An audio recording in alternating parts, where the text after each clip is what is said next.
Hello and welcome to The Big Fight. It's been a really disturbing week. The attack in Peshawar was perhaps one of the most heart-rending attacks that we have seen on the subcontinent, especially because of the deliberate targeting of children, which unfortunately seems to be a new trend that the terrorists seem to be picking up. Even after that, there have been subsequent threats that children will specifically be targeted. And in the aftermath of that, there was a great deal of outpouring of sympathy, of solidarity here on the Indian side, especially with the victims, their families. And then, of course, the Lashkar-e-Taiban the fact that he suddenly got bail seemed to put the whole thing into a certain amount of question. We are here to take a look at where we stand now on the question of terror. How do we move forwards? Civil society has been saying a lot and doing a lot in the last 1 week. Is that enough? Is there going to be a change in attitudes, or is that hoping for too much? Joining us on this program, Dr. Brahma Chelani, great to have you with us. Vivek Kachu is with us as well, who's former Secretary, Ministry of External Affairs. Gardner Harris joining us from the New York Times, South Asia correspondent. Mel Sarfaraz, it's great to have you with us. Great to have you here in India, have you in Delhi. We've, of course, spoken to you on the line to various places, but it's wonderful to have you right here in the studio with us, Mehbal, to talk about what's been a really tragic week. Tehsin Poonawala joining us here, who I think in this particular context we would introduce as the person who started the hashtag India with Pakistan, which became the #1 trend in India until the bail was given to Zakir Rahman Lakhvi. After that, it started to drop off a bit. But it started its own dynamic and its own trends. And we're being joined from Islamabad by Air Marshal Shahid Latif. Thank you as well, Air Marshal, for being with us. Can I just start with you first? It's been a heart-rending week, and the images from Peshawar, I think, are going to linger in all of our minds for a very long time. Is it going to be an inflection point in Pakistan and in the way the question of terrorism is approached in Pakistan, or is it too premature to say that? We're dealing with grief, there's so much anger, and there's always the knee-jerk reaction. I mean, lifting the moratorium on death penalty is a knee-jerk reaction. I believe it's a knee-jerk reaction because, as Asma Jahangir recently said, that, you cannot end terror just by indulging in revenge tactics. So, and holding public executions, and then, some will say that if you kill enough terrorists, then sooner or later terrorism will die out. It has happened. It's been tried elsewhere. It's worked. I mean, in India, it did capital punishment will not solve it because our justice system is too weak right now. It doesn't convict many terrorists. It's a lot of innocent people who get convicted, and they'll be on death row. So they'll be the one paying the price. So the thing is that instead of knee-jerk reactions, what we've seen that there's a lot of outpouring of grief, and there's obviously anger. As I've said already, media is taking this anti-Taliban stance for once, like they're all united on this. Civil society always used to do it, and even now the politicians have had to. Even people like Imran Khan, who's the primary TTP apologist in Pakistan, and so now even he had to say, although he has not taken their name except in one tweet, but even he and Prime Minister Nawaz Sharif and others have come jointly, and they have said that we'll deal with terrorists. And Nawaz Sharif has said for the first time that there will be no distinction between good Taliban and bad Taliban. But said good Taliban and bad Taliban. We were still waiting for him to fully say good terrorists, bad terrorists, good militant, bad militant, good extremists, bad extremists. There should be none of these distinctions. But actually the thing is that until and unless the military decides to do something about it, to do away with this distinction, then only we will be able to do something about terrorism, eliminate it from our soil. Otherwise, there's no chance. There was outrage after what happened in Peshawar. And there was a great deal of solidarity, not just from Indian civil society, from the Prime Minister. He spoke to Nawaz Sharif. There was there was speeches in Parliament. There was 2 minutes of silence across all schools. That is why that bail to Zakir Rahman Lakhvi was seen as a betrayal. And also it was taken as a signal that, look, things are never going to change when it comes to the Pakistani establishment and the Pakistani state. Issues are corroding institutions in Pakistan, a weak civilian government. The military has placed itself back in the driving seat without staging an overt coup. The Nawaz Sharif government has no power to shape developments. And then on top of that, we have this dual-track approach toward terrorists, nurturing terrorist proxies while battling other militants is an exercise in futility. Hillary Clinton, as Secretary of State, publicly warned Pakistan in 2011 that when you rear snakes in your backyard, they will bite not only your neighbors, they will eventually turn on you, the keeper. See, the snakes biting the keepers is obviously happening when it comes to the Taliban, for example, but not necessarily when it comes to the others. Like, for example, Hafiz Saeed or Zakir Rahman Lakhvi and those people. At the moment, at any rate, what the authorities in Pakistan, I'm just trying to get behind their mindset, they will say, well, you know, all right, these are still state assets. I'm not doing anything against the Pakistani state. So let's try and keep the two-track approach going. Let's try and have the good militant and the bad militant. I think the fundamental point to my mind is that who does the Pakistan military consider as the principal threat? And I don't see any change in there. It's still India. It's still so India. Therefore, whatever And you may say, Taliban, terrorists, all that, it's still India. India is a permanent threat. Now, if India is the permanent threat, then as part of the security doctrine of Pakistan, the use of proxies is inherent. They've articulated this, they believe in it, and they say so. In fact, some of them on the Track 2 circuit also articulate the same point. That we will continue this strategy. That we will continue. Some of them say that because of J&K, etc. But it is now inherent in the approach to the security question. Okay. Therefore, they split between the good terrorist and the bad terrorist. Gardner, let me just turn to you, because on the question of good and bad terrorists and good and bad militants, I think most of us would believe that there's a fundamental flaw with that and you shouldn't have it. But even if you come to the West and the way the West has approached this, or America has approached this, is there a certain reluctance to press Pakistan on a certain set of militants and a certain set of terrorists, not so much in others? I think the United States has obviously had a disastrous relationship with Pakistan for 40, 50 years. I think India has played some role in there. I think, from Dulles, Secretary of State Dulles in the 1950s on, the Americans would often come to Delhi, try to cut a deal. The Indians would sort of say, no thanks. They'd then fly to Islamabad, and the Pakistanis would give them steaks, whiskey, and they'd say, hey, we can do business with these guys. And so forever, for decades, the Pakistanis would say, well, just give us money. We will, of course, not use it against India. We'll do everything you want. And they would lie through their teeth. And the Americans would pony up the money and just be shocked for, again and again and again that the Pakistanis had lied to them.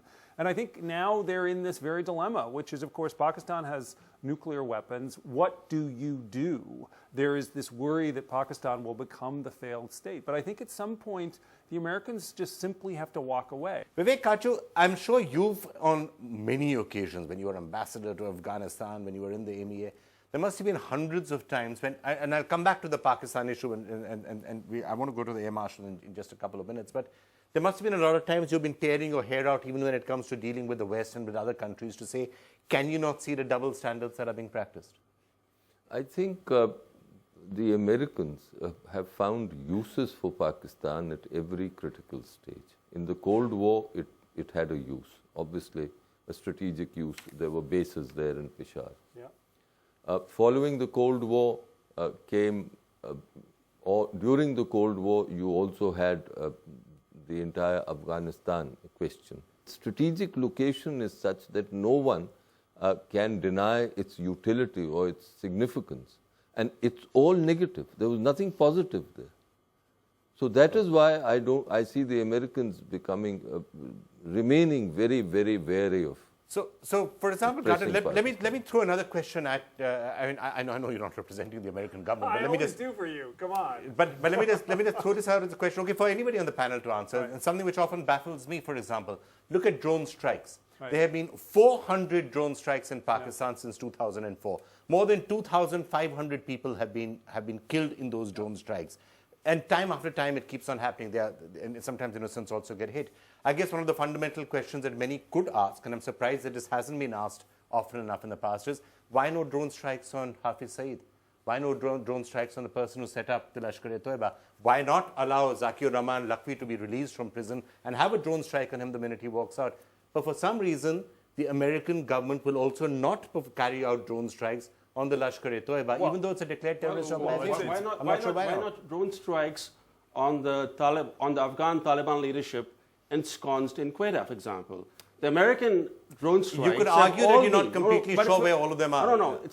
It goes to the original question that you raised: good terrorists and bad terrorists.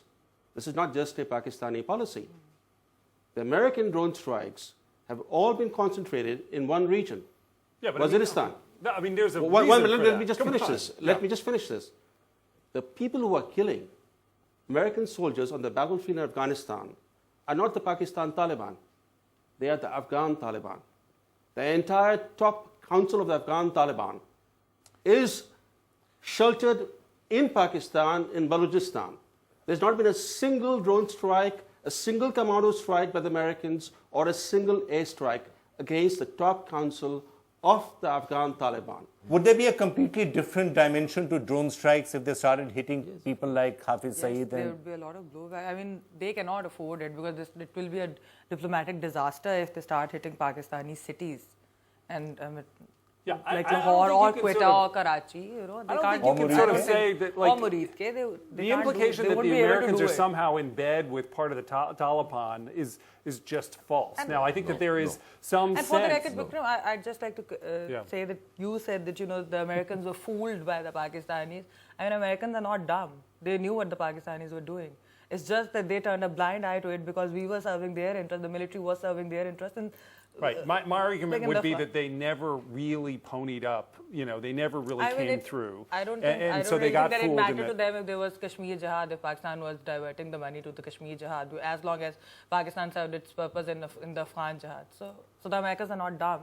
They knew talking of what they were Hafiz doing. Saeed, recently, this month, the Pakistani authorities openly provided aid to the rally that he organized, running special trains from Karachi and Hyderabad to bring rallies to his gathering. Now, you have here the architect of terrorism who's being propped up by the Pakistani state. Now, this exemplifies the root problem that Pakistan faces. Right, you can't really nurture some terrorists and then battle some other terrorists. Marshal, this is a week when I think the whole world has mourned with Pakistan after one of the most brutal, one of the most disgusting, one of the most disgraceful terrorist attacks that we have seen, and specifically the targeting of young children that took place in Peshawar. But the question that continues to be asked even after that, and especially after what happened with Zakir-Rahman Lakhvi, so long as a person like Hafiz Saeed is allowed to continue to preach, he's allowed to come on Pakistani TV 2 days after the Peshawar attack and threaten terrorist attacks against India, Zakir-Rahman Lakhvi is going to be freed by courts, the operational commander of the Lashkar-e-Taiba. As long as all of this is going to continue, you are continuing to be in denial. You're continuing to believe that they are good terrorists and they are bad terrorists. And that's a disastrous strategy. First of all, I don't think that the operation which is being conducted is only against those who are hurting Pakistan. You would know the Haqqanis, they were not those who were hurting Pakistan. And the operation very much takes into account. The operation very much takes into account. Haqqanis were propped up by Pakistan once upon a time. When they stopped going against, working in Pakistan's interest, then you went against them. I'm specifically asking you about other groups. What about the Lashkar-e-Taiba? What about the Jaish-e-Mohammed? These are also terrorist groups, and at what point will you recognize these are not strategic assets for you? They are snakes. They are snakes in your backyard. You need to do something about them. Don't get that is your perception. Don't send trains. How is it my perception and not? This should be common perception. Why send trains to send people for a Hafiz Saeed rally and then say we are fighting terrorism? It doesn't make sense. That's the point I'm trying to make. That's your perception. And why is it my perception? Why is it not an objective perception? It is. Why? Hafiz Saeed is not a terrorist. Hafiz Saeed was acquitted by the highest courts in Pakistan. So therefore, if you say that he's a terrorist, that doesn't mean that we will overrule the decisions and judgments by the courts, and you could not provide any admissible evidence. You could not provide admissible evidence due to which not for us to provide. Hafiz Saeed doesn't have to be as bad as India says he is. Why don't you just hear his own recordings? I'm sure you've got them. I have them, by the way. Recordings of what Hafiz Saeed has said at Ijtima after Ijtima, 1998, 1999, 1997, all the meetings of the Markazul Dawa, Wal Irshad and Murid Ke. Hear his own speeches. That's all. That's all you need to do. He's a UN designated terrorist. It's not India saying it. He's a UN designated terrorist. So Lashkar-e-Taiba is a banned organization. The Markazul Dawa was a banned organization. They changed the name and then it continues. If you go by the standards of UN and US, they have been changing. They have been vacillating in the sense that your own present Prime Minister was not given. Your own Prime Minister was not given a visa for US for so long. So please don't quote those, because the same sources, General McChrystal and Chuck Hagel, have written about India's involvement in Afghanistan with respect to terrorism. Marshal, I have a very simple question for you, if you permit me. Yeah, please. Is terrorist violence valid in Jammu and Kashmir? Or anywhere else in India for that matter? Jammu and Kashmir have their own indigenous movement. So therefore, if you mix it with terrorism, if you mix it with terrorism, that you had to. If you mix it with I terrorism, think we need not ask you anything further. in the past, long ago, there may have been such attempts, but I do not think that there are any such attempts today. Vikram, the denial continues. Why labor this point? Air Marshal when you Latif, have a force, I'm just going to pick up some pictures. I have these on my table. I find them really disturbing pictures. Here's a child killed by a terrorist. Here's another child killed by a terrorist. Here's a third child killed by a terrorist. Now, please tell me, Air Marshal Latif, does it matter which of these children was a Pakistani child and which of these children was an Indian child? Does it matter? They were all killed by terrorists in the last 4 years. Can you tell me, by the way, which of these is an Indian child and which of these is a Pakistani child? Can you tell me which of these is Indian, which of these is Pakistani? Why is it that the terrorist who killed this child is a good terrorist and the terrorist who killed this child is a bad terrorist? Why? Are you saying that the Indian forces are not committing atrocities and crimes in Kashmir? What does it have to do with Kashmir? Does the world say anything were not about killed it? in Kashmir. I am asking you, why can you not say that the if terrorists you are who killed involved, both these children are wrong? If a That's what I'm asking you. A terrorist is a terrorist, regardless of the child that he kills, whether it is Indian or it is Kashmiri or it is Pakistani or it is in Palestine or it is in any part of the world. So a terrorist is a terrorist. So what do you want to say out of that? So I'm asking you a question that if you've agreed with that a terrorist is a terrorist, then please follow that up in action. Say that anybody who has committed an act of terrorism should be condemned by everybody across the board. And by the way, if it's a terrorist who goes in and kills somebody, whether what I'm suggesting, which if I'm taking your own argument forward, we should say that any terrorist who is a terrorist, so anybody who's killing innocents, should be condemned by all of us, and all of us should take action against them. Therefore, don't give shelter to Hafiz Saeed. Don't put Zakir Rahman. No. Well, that's an absurd argument. No. Just because you declare Hafiz Saeed to be a terrorist, and therefore I should declare him a terrorist. In your view, I'm sorry. What is Hafiz Saeed? No. Would you think our courts have acquitted him? He's a person who does great charity? Air Marshal, may I ask you? Our courts have acquitted him. Air Marshal, may I ask you?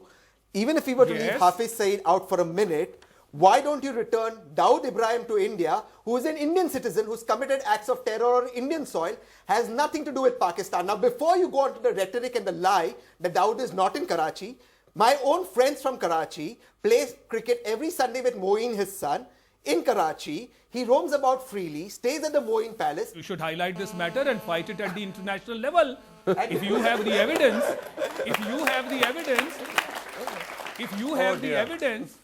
and it's not. Oh yes. So, Vikram, no, it's not necessary. The point I was making is that you will ask for someone and he'll go to you. We will also ask you for many. He's an Indian citizen, committed acts of terror in Pakistan India. will also ask he you for is many. earning money on the real estate market and stock market of your country. You have an incontrovertible evidence evidence on this, You know what I more? am sure Can I just say- that on the basis of your evidence, you can project your case, and therefore Please that ask case him cannot to be give it back refuted to by us. anybody. You know So something. I'm not talking Air about Marshal- an individual. Air Marshal- I'm talking about it in Air general. Marshal, there are very few people. There are very Go few ahead. people. There are very few Yes. people against whom more incontrovertible evidence could be found than against Zakir-ur-Rahman Lakhvi, the man who was one of the founders of the Markaz-ul-Dawa, who was one of the originators of the Lashkar-e-Taiba, a person who has been named by David Coleman Headley, the person against whom transcripts are available, the person who organized the Mumbai attack,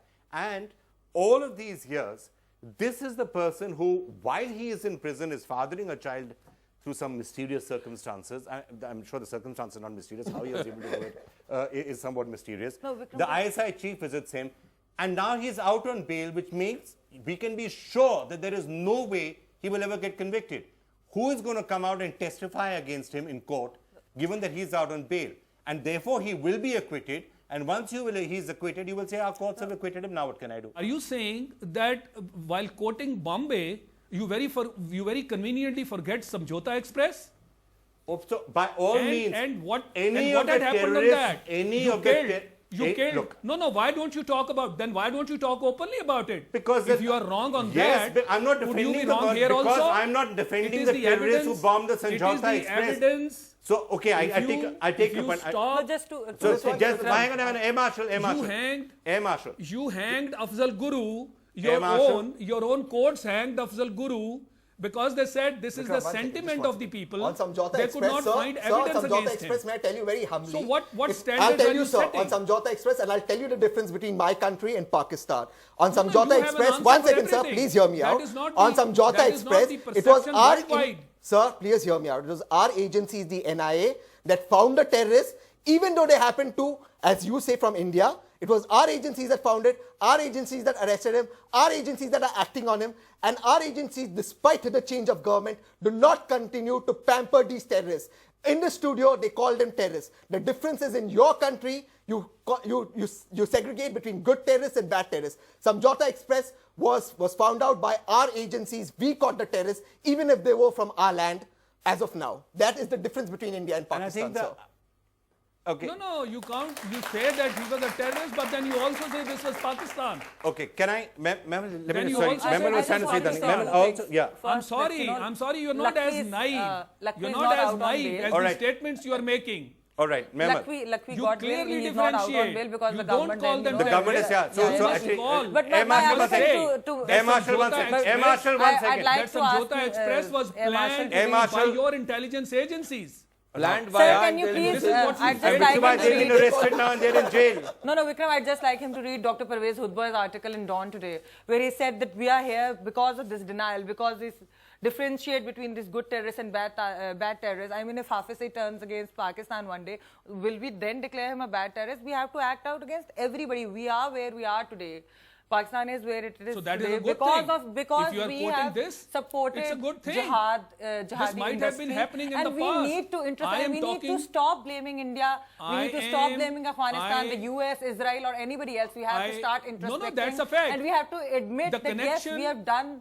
We had flawed policies, and now we have to deal with them. We have to bring Any changes in our connection- policies, level policies, in our curriculum, textbooks, and we have to bring a change in the mindset, in the narrative, sir.